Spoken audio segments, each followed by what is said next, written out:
So thanks a lot for joining us today. It's a big pleasure having you here. Let me tell you a couple of words about World Communications Forum Association. We were launched 10 years ago. It will be next year, it will be 10 years ago in Davos, Switzerland. And since then, we have our main office, our headquarters in Davos, in the beautiful mountain of Alps. We've been doing our summits every year until 2020, when Corona came, unwanted and uninvited to all our houses and offices and to the world. So unfortunately, we stopped doing the summits in person in 2020, but next year, first time we will have first week of April, and we'll announce the dates, our first in-person Davos Communication Summit in the beautiful mountains of Alps. World Communications Forum unites now about 50 countries, different countries all over the world. And the difference between us and all the communities which me and Jan and many other people know, like ECO or like PRSCA in the United Kingdom, or PRSA in the United States, or PR Council in the United States, and many others. The difference is that we unite public relations and public communications experts from all different fields of activities.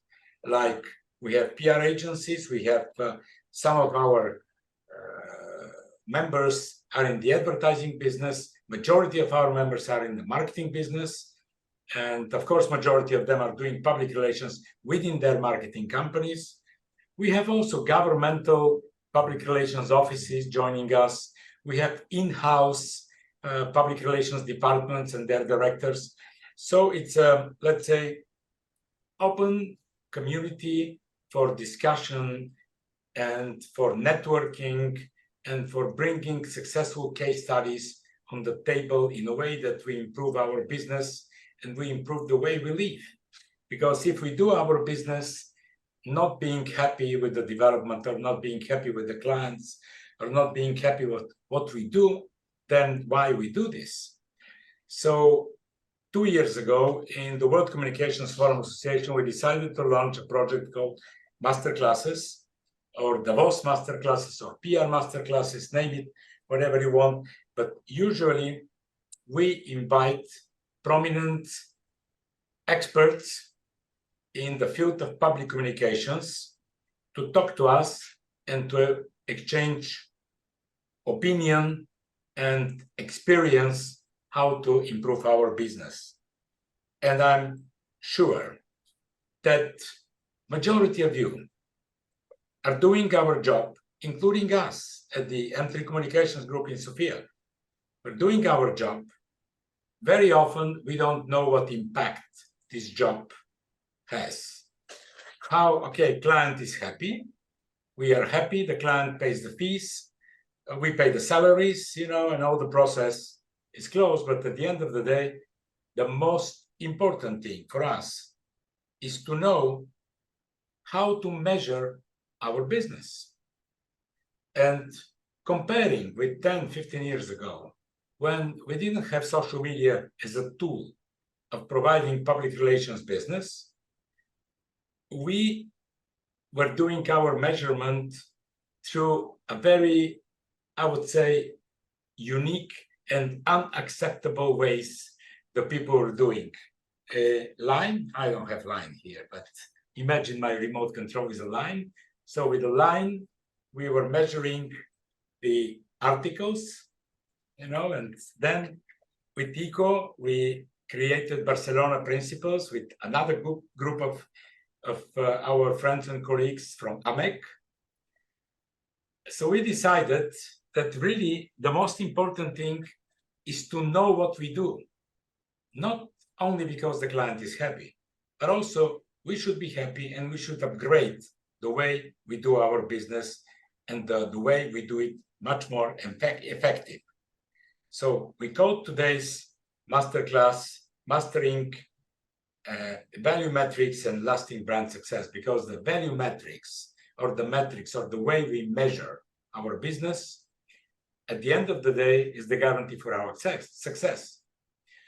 Social media, you like it or not, you use it or not, has one big advantage which never ever happened in the media before. First time in the history we have media which are measurable. First time, never before we had measurable media. You know, newspapers, TV channels, radio stations, how come? So that's why today we invited, and I thanks very much for her beautiful professional participation, one of our newest members, the co-founder and chief operating officer of Ruepoint, and my native fellow from our country, very proud of her, Madame Raina Lazarova, and she will talk to us not only about Ruepoint, but I hope that she will talk to all of us the way we should do our business, that it will be faster measured, better measured, and much more effective. And I thank you very much for your attention and participation, my dear friends. You can put your questions to Raina on the chat, and there will be a Q&A session afterwards. Again, ladies and gentlemen, Raina Lazarova, our good friend and COO of Ruepoint. Thank you so much, Maxim. I'm flattered and honored, obviously, to be here with you today and such an amazing audience. Thank you for inviting me to host this masterclass, Mastering Value Metrics. I do think that this is a hot topic more than ever, although it's a challenge that we have probably struggled with for a long time, forever in our industry. I think this masterclass or these masterclasses that you conduct are an amazing initiative. And as you mentioned, this event is also part of AMEC. AMEC is a name that is known to most of you probably through ECO and other associations you have been in touch with. This event is part of an initiative called AMEC Measurement Month, which takes place each November.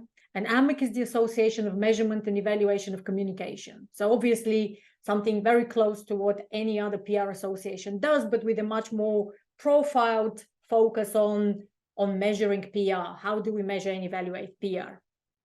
I'm the co-founder and COO of Ruepoint, a global media intelligence company with headquarters in Dublin and offices in the UK and Central Eastern Europe. As Maxim said, I actually don't plan to talk a lot about Ruepoint. This is about you and about us as a community of PR and marketing professionals.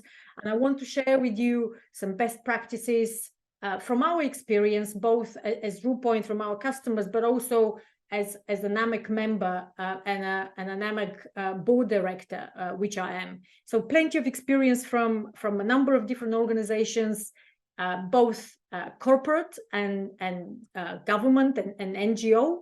So a lot of those things that we will be talking about, you might think are easier to associate with the corporate world, where we talk about impact, one of the very important words in our industry that I don't think is spoken about enough, but we will talk about impact a lot of the time today.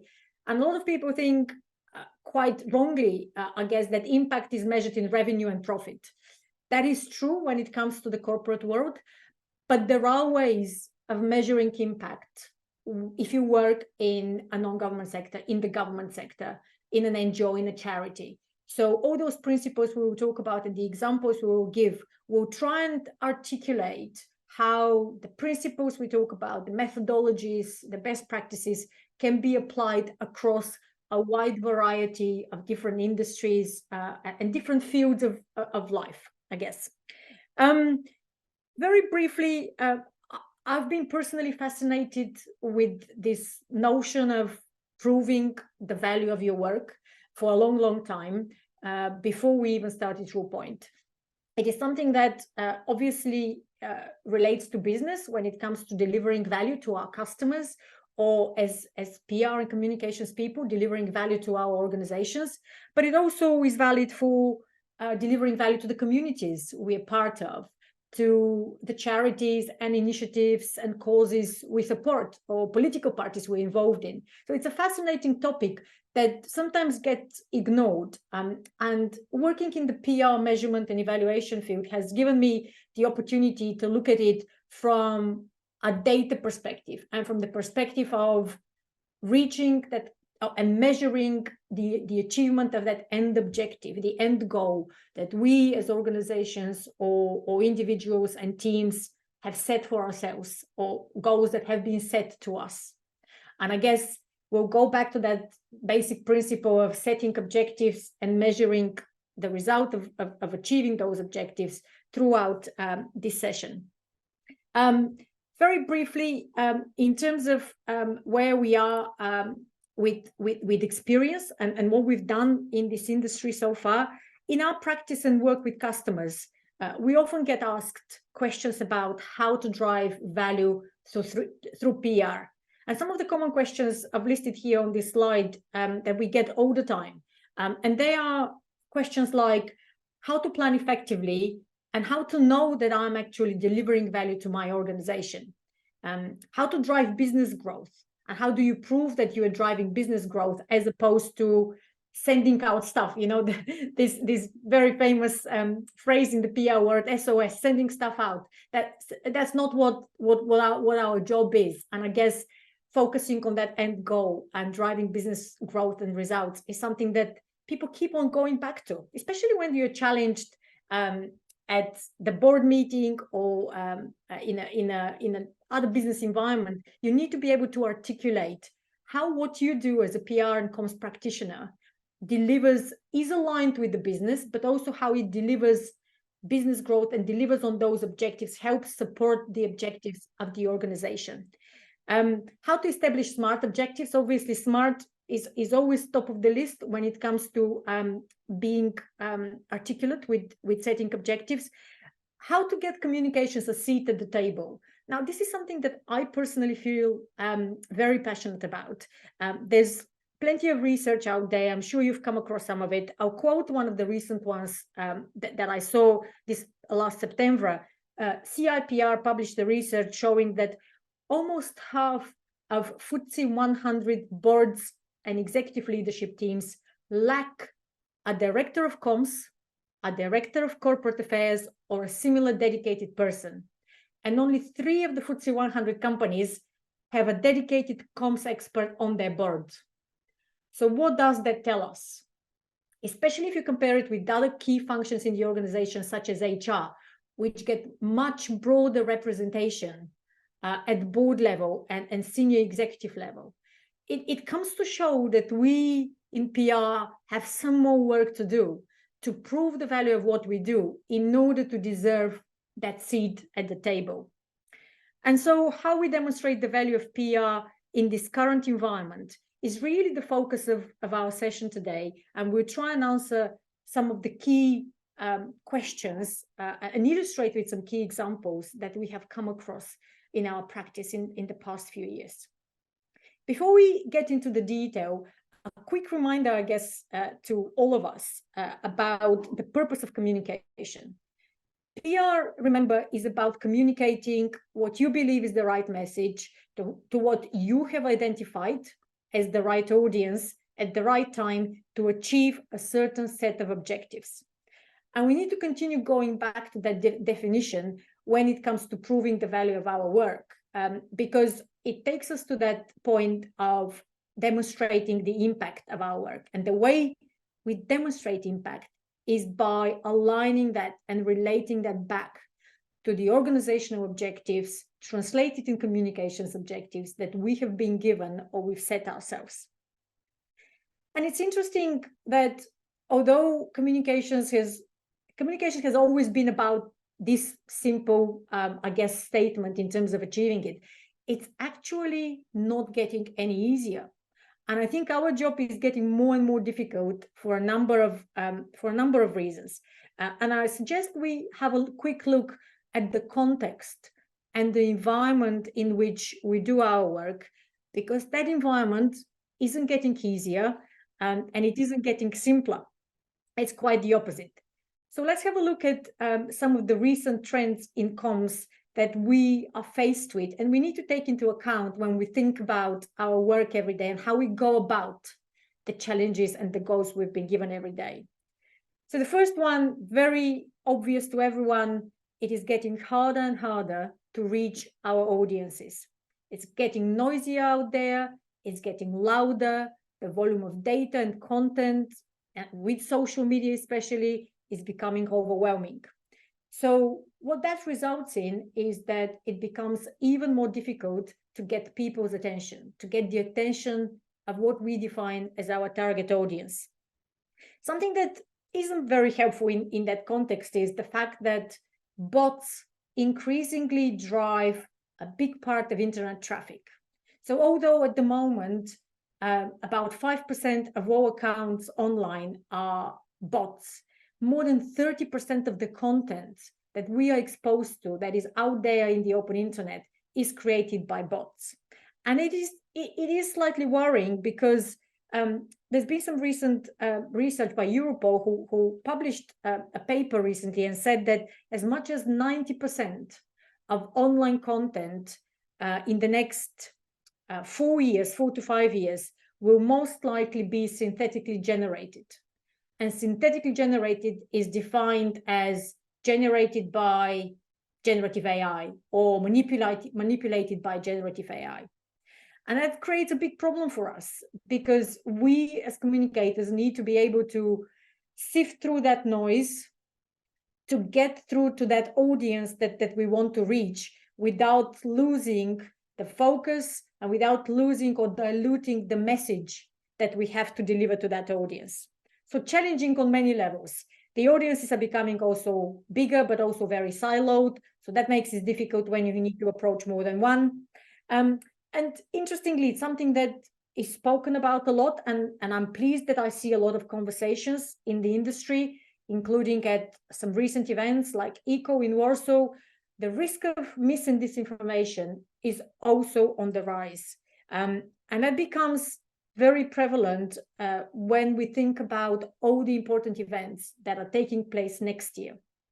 We have some key elections happening in big economies in US, in UK, in some other key economies like Taiwan that are really important for the future of the world and will set the scene for the environment in which we as PR people will operate. So with all of that coming on the horizon, with the rise of AI, the situation we are in is becoming even more challenging in terms of deciphering for our customers and for ourselves the difference between what is true and what isn't true, what is mis and disinformation essentially from what is facts. And that is something that we need to think about and just pause and think about it when we start thinking about next year, about our budget, about our plan, about the resources we have. This is going to get more difficult, and it will require the use of technology, the use of more tools, the use of more human power to make sure that we reduce that risk or we manage our messaging, manage our reputation in that context with that risk existing. A couple of other things around traditional media that are not particularly helpful either. The trust in media is going down. It has been decreasing progressively over the last few years, and is probably at one of its lowest points. At the moment, more than 40% of people say that they don't trust the media. Now, if you think about what that means for us as people who communicate through media on behalf of customers, that makes it very challenging to prove the value of what we do when our target audience is less likely to see the message.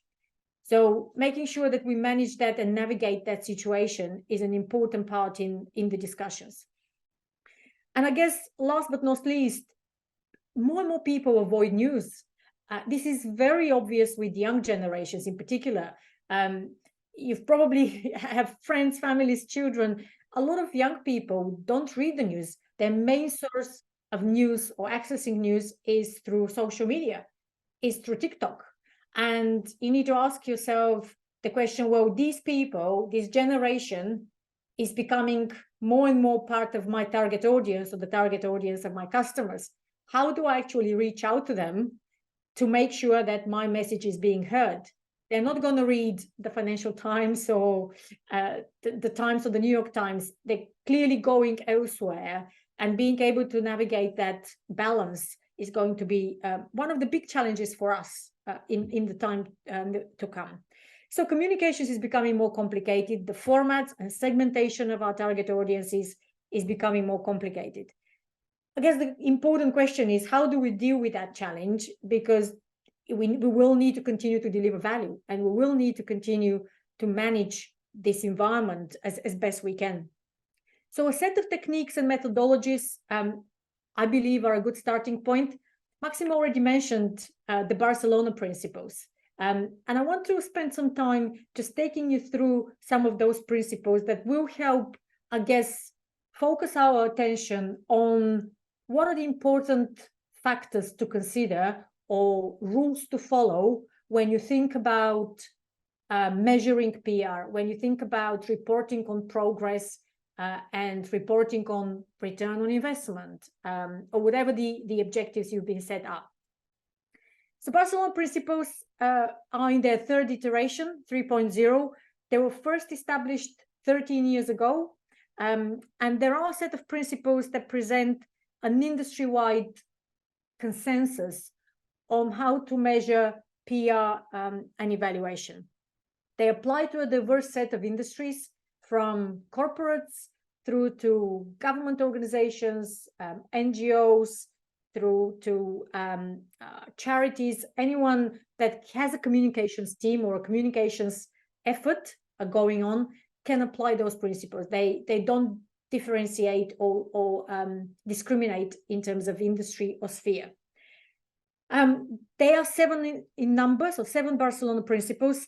The first one is that setting goals is an absolute prerequisite to communications planning, measurement, and evaluation. We spoke already about the SMART objectives, and they are a founding principle of measuring and planning communication. You need to be clear on what the goals and objectives are to your communications team before you start delivering, building initiatives, programs, and planning. You need to articulate with the people in the organization who are the respective stakeholders responsible for that. Make sure that you articulate those goals and make sure that those goals are aligned with the goals of the organization. Remember, the purpose of communication is to get to the right audience, right time, right channel to achieve an objective. So making sure that the communication objectives are aligned with the organization objectives is the #1 principle and the starting point. They need to talk to each other. They need to be aligned. The second Barcelona principle is that measurement and evaluation should identify outputs, outcomes, and impact.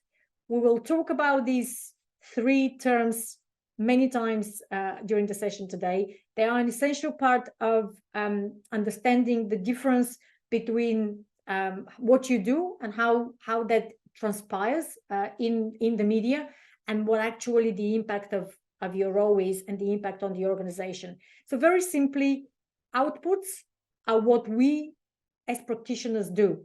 So these are the press releases we send, the mentions we get, the interviews with journalists we manage to arrange. Outcomes now moves from media to the audience, to the target audience we have, and outcomes is what our audience feels, or how they're feeling about the brand, about the initiative changes as a result of your activity. And so lastly, impact is the change that we would like to see through our campaigns, events, and activations. This is what the audiences do as a result of what we do. There are a lot of organizations that stop at the output stage.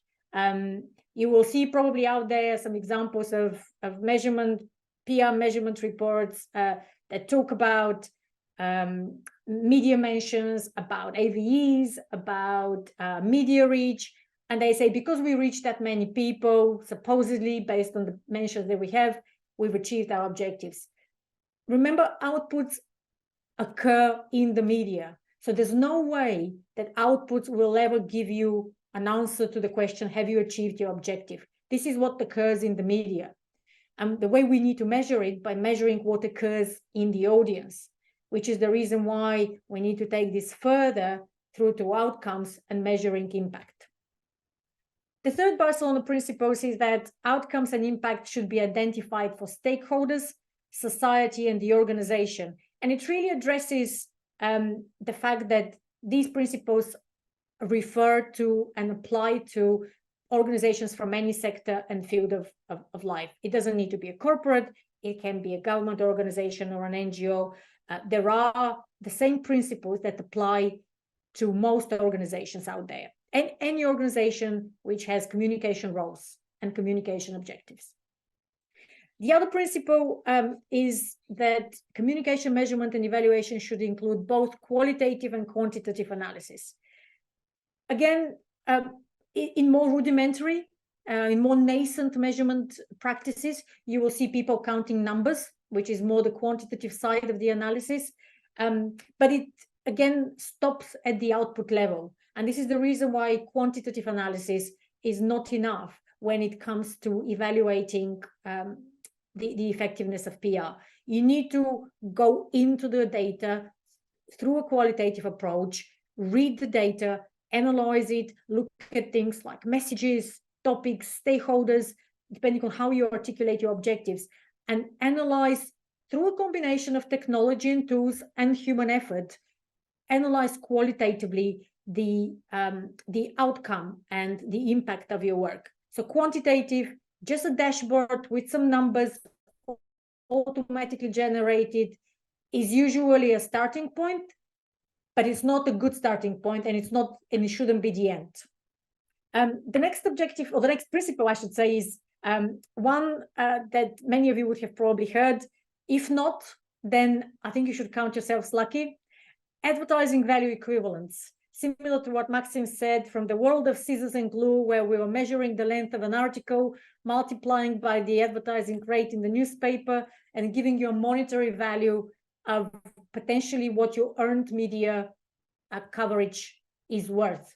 Now, this isn't only an archaic metric. It's always been, and it still is, void of any meaning.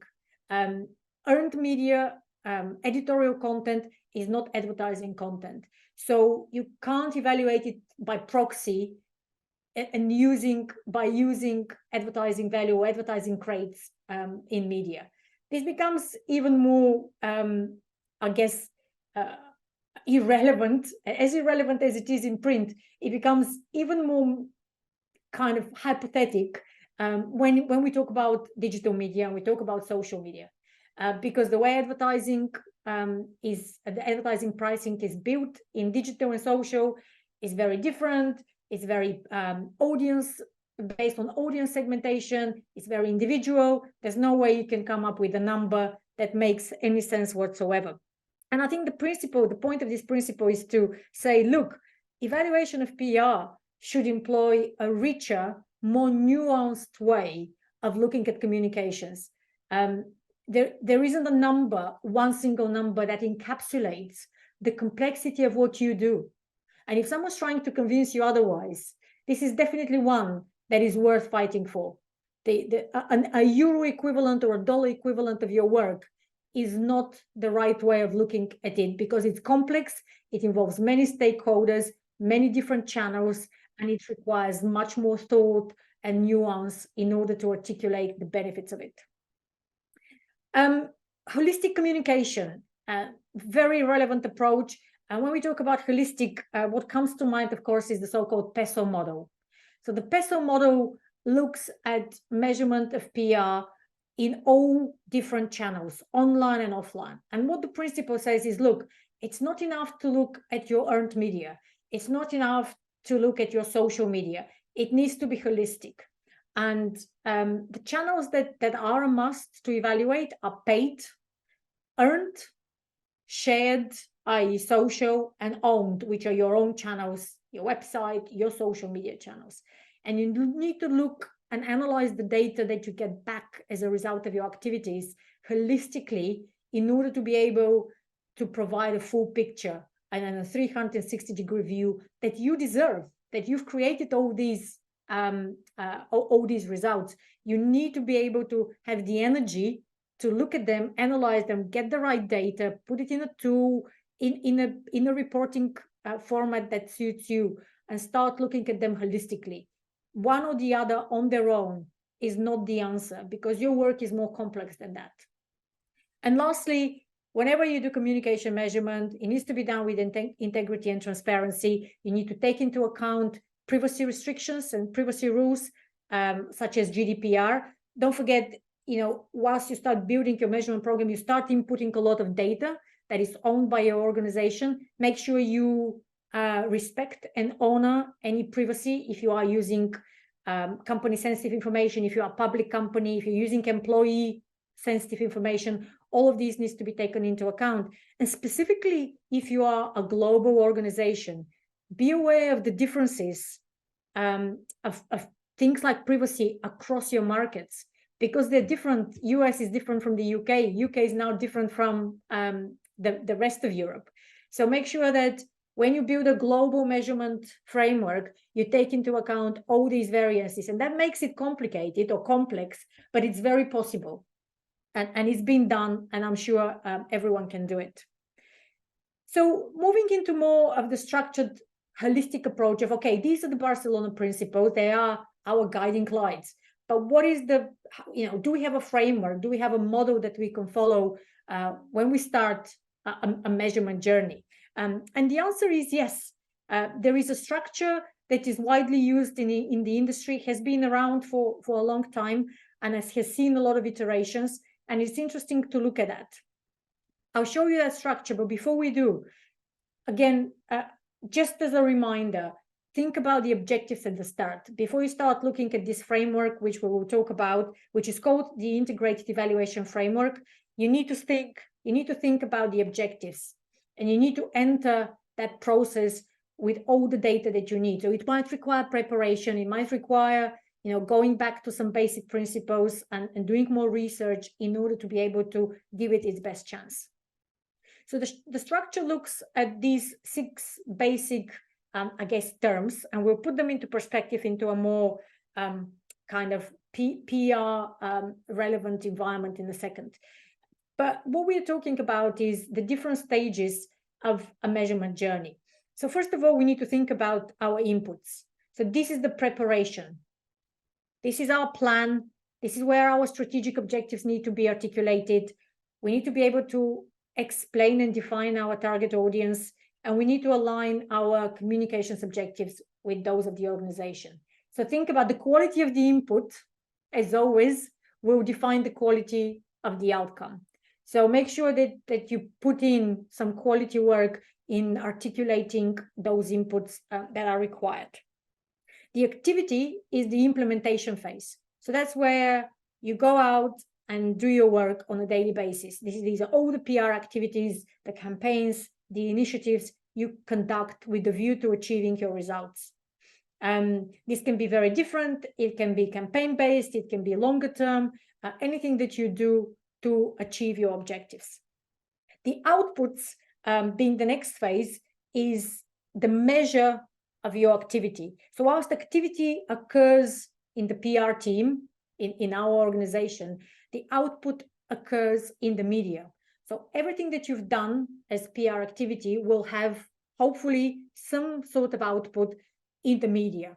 And measuring that output is an essential part of the process. So we're talking here about making sure you have the right monitoring service in place, making sure you monitor all the tier 1 sources, the important media outlets for you, monitor the journalists, work with those journalists, monitor what they've done as a result of your work with them. But as we said, a lot of organizations stop here. And it is very important not to stop here. If you stop at output, it's guaranteed that that seat at the board table is going to be very difficult to achieve. Because imagine you are on the board of directors, or you are the CFO, and someone comes to you and says, we have 50 mentions in the media this month. You can understand why there will be very little appreciation of your effort. And that can be very demotivating. But think about what we can do to change that and try and speak the language of the people we need to prove value to. So move beyond output. There's nothing wrong with having output measures, or often referred to as vanity metrics. What is wrong is to stop there and not continue beyond that. So keep the output measures in mind, but go beyond that and start looking at your qualitative analysis and looking at the impact that you make to your audience. And that's where the outtake and outcomes come. They measure the audience, they measure how the audience has responded to your message. Have they responded to a message in the way you expect them to do? Do they think differently about your brand, about your organization? Do they feel differently about it? And I guess making sure that you can capture those data points as part of the program is equally important as tracking the activity and the outputs, if not more. And I guess the last step, one that is more difficult to achieve for some than for others, because it requires deep organizational knowledge and understanding of the organization objectives, is measuring the impact. I think this is the holy grail. This is what everyone should be aiming for, being able to measure the impact that your work has had on your target audience. And the way you measure it is by trying to identify if your audience has started doing something differently. Are they doing something differently as a result of your activity? So we are measuring behavioral change here. We're not simply counting numbers or looking at what the media has said, or doing even if you want a research or a survey that shows that the audience thinks is more favorably, or the sentiment towards the brand is more favorable, which is what you do at outtake and outcome. It's more about, okay, so what? Have they actually actioned what I want them to do? Have they bought my product? Have they visited my website? Have they subscribed to my service? Have they subscribed for a demo? All these actions that you want your target audience to be doing. And that's where you measure that. And I guess this framework, articulated in those 6 simple terms, is then translated in the integrated evaluation framework. And this wheel, which is an AMEC asset created with the purpose of articulating those different stages and phases for the PR. You can recognize a lot of the terms and notions that we spoke about just now. So we talk about, you start at the 12 o'clock mark. So you have organizational objectives, planning strategies, and inputs. So all this in the preparation phase is your input. This is what you need to bring in before you start planning and before you start delivering. Green is your activity. This is what you do: press releases, PR events, blog posts, etc., etc. And then you move into the blue phase and the purple phase, where we are getting into the real research and analysis. You're measuring output, you're measuring outtakes and outcomes, which again identifies the impact on your audience. And last, in purple, you have the impact. What has been the effect of my strategy, of my activities on my target audience? Have they done something differently? Has their behavior changed as a result of what I have done as part of my PR efforts? And I guess looking at this in an integrated manner and looking at all different dimensions, the complexity of our work every day is big. And we need to give it enough credit and pay enough attention to the complexity of what we do when we evaluate the effectiveness of what we do. I think oversimplifying, there's always a risk to oversimplify. And what we do isn't simple. It's helpful to be able to explain it in simple terms, but it is complex. And we discussed earlier why it's becoming even more complex. Out there, everything's louder, noisier, communications is getting messier. So I would say, have a look at these frameworks, at these methodologies and techniques, and think about, is that something that can give you some structure for your thoughts? It is a best practice that is used widely in the industry. A lot of the times, customers are asking us, what's the best practice, or what's the benchmark? What is everyone else doing in the industry? Well, this is definitely one thing that the PR industry is united about. It's a great framework. It can be difficult to deliver on, but it's one that gets to the bottom of the essence of what we do as PR people. And look at it holistically, again, going back to the PESO model. You look at paid, earned, shared, and owned. Don't look at only earned. I understand the temptation to oversimplify, but what you do is much more complicated. And our organization, the silos in our organizations have dropped, and they require us to have a more holistic approach, work with other teams in the organization, work with our marketing colleagues, with branding colleagues, look at what you do in the context of the bigger picture, as opposed to as a silo. This is the PR budget, that's nobody else's job. Well, the PR budget is part of a bigger initiative and a bigger objective. And I think embracing it helps to articulate it. And then lastly, I want to share with you a slide that's very difficult to read. I appreciate. We can share those with you if you're interested. I don't know if Maxim has as practice, we can share the presentation with you at the end. But this is a practical example of how the integrated evaluation framework is implemented.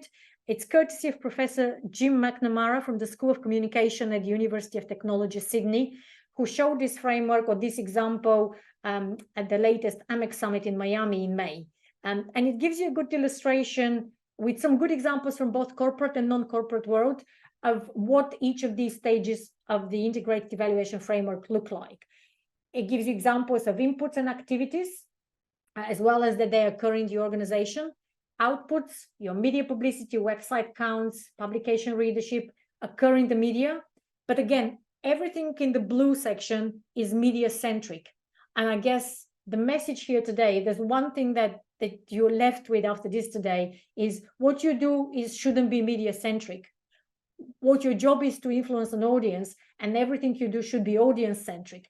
And therefore, take the measurement to the next level, look at the outcomes and outtakes, look at how they have affected your audience, how they've had an impact on your audience, and ultimately how they have helped you achieve the results that you want to achieve. And I guess it's a nice kind of example to say, look, this has been implemented, others have done it, it's very possible, it takes time, but all good things take time. So giving it the right time is I believe, important. And I guess at the end, just as a summary, the key takeaways for us as an industry and us as organizations is the decision-making in PR is complex. And there's still a tendency to base decision-making 80% on gut feel and 20% on facts and data and numbers. And our ambition in the pursuit of those objectives that we spoke about, in the pursuit of getting a seat at the table, being invited to be equal partners in the businesses and the organizations we run, is to turn this around to 80% data and facts and 20% gut feel. And I think being able to prove this with data and numbers and insights is an essential part of achieving all those objectives above. If you are starting your measurement journey now, seek some help, look for inspiration outside of your organization, look at other industry bodies like WCFA, webinars and masterclasses like these. There's a number of different webinars in November as part of AMEC Measurement Month. There's some amazing examples from various sectors that have examples of organizations that have successfully revamped and revolutionized in many ways how they think about measuring the effectiveness of their work. And just at the end, I guess a phrase that everyone I'm sure on this call has heard before: if you can't measure it, you can't manage it. So I guess thinking about what you need to do after you've done an activity or finished a campaign, think about the measurement to help yourself in the future and help us all, I guess, elevate the role of what we do. Because I think we deserve it. We do a lot of hard work every day, and I think it's the onus is on us to make sure that we can prove that worth. Thank you very much, Raina. Really appreciate it, and very comprehensive, very interesting, and very catchy presentation. Two things which we forgot to share. First one, this is just the start of our conversation. It's not the end. I mean, whatever you have any questions, any suggestions, any queries, any proposals, any things to add or to ask. And me and Raina, we are very, very, very public person. I'm the easiest person to be found on the planet Earth in all social media. I do believe Raina and Ruepoint is the same. That's the first point. That please ask questions, send us messages, subscribe to the Ruepoint services, and you will see their professionalism on your own experience. Number two, which basically is number one, if you want to get the measurement into deep knowledge, if you want to understand how to measure your business, come to Sofia for the next AMEC summit, for the next summit of AMEC, which first time will happen in Sofia, Bulgaria next May. Of course, you'll find on the AMEC website the precise dates and programs, but I'll be very happy to host you for a drink, to host you in our company offices, and to see you here, because AMEC is an amazing organization. AMEC gathers the best professionals all over the world, and we'll be happy to meet you in Sofia. So if you have any questions, please put them. You didn't do anything on the chat service, but if you have any questions, we are open, especially Raina. Absolutely, open to answers. Yeah, very happy to answer any questions. I'm on LinkedIn. Very easy to find, as Maxim said. And anything you want to know now or later, if you start looking at it and you're wondering, is this a good start? Is it not? Let us know. We are here for you.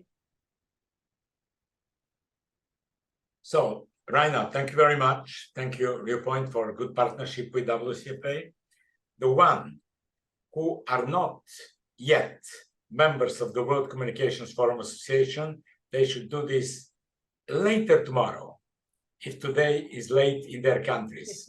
So we'll be very happy to have you with us, to be our guest in the next Masterclasses, to participate in our WCFA awards, amazing awards, and last but not least, to be part of our summits in the beautiful mountain of Alps. Thank you very much. Respect to all of you, and let's make our life better and more successful.